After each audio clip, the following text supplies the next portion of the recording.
From classic titles to a newer title, this is a 2015 title.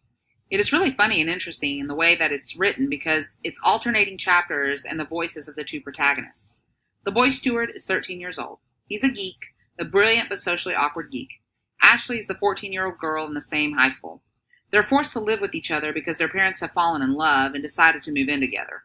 Stuart is still suffering from the death of his mother. He's still in grief and trying to work through that. Ashley is very socially popular, but she's got a secret that she's afraid her friends will find out about. Her father, who's recently divorced from her mother, the divorce occurred because he recently came out of the closet. Her father actually still lives in the garage behind the home that Ashley and Stuart are living in. She's really struggling with that and afraid that the secret is going to come out.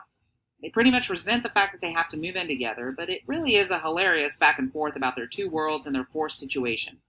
This was a Screencastomatic review in the top 10 titles for young adults in the list from the United Kingdom.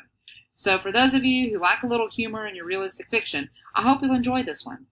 The realism of it is that so many of our teens unfortunately go through divorce, or the death of a parent, or the coming out of an older gay relative. So this sort of appeals to a lot of different teen readers. A little bit more about your review sources worksheet. There are two reasons why I do this assignment. One is I want you to become familiar with review sources and selection tools. And the other is I want you to go to the Margaret A. Edwards Award website and learn more about the authors. You'll be working on creating a group presentation for teens based on the Edwards author your group chooses. Be sure to go ahead and take a look at the author assignment directions. You're going to be completing this worksheet and submitting it by the end of Module 2. I'm not a fan of worksheets, but for the purposes of learning about review sources, this is the best way that I have found in my years of teaching to get you hands-on with the tools that you need to be aware of as a young adult specialist.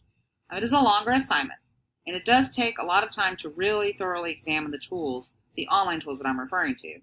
You'll be in the Thomas Cooper Library databases and also be examining blogs and publication websites.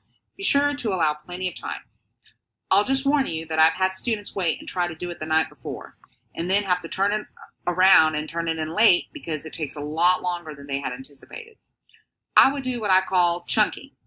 Maybe do it over 3 or 4 days so you can really have a chance to examine the tools hands-on. Happy reading!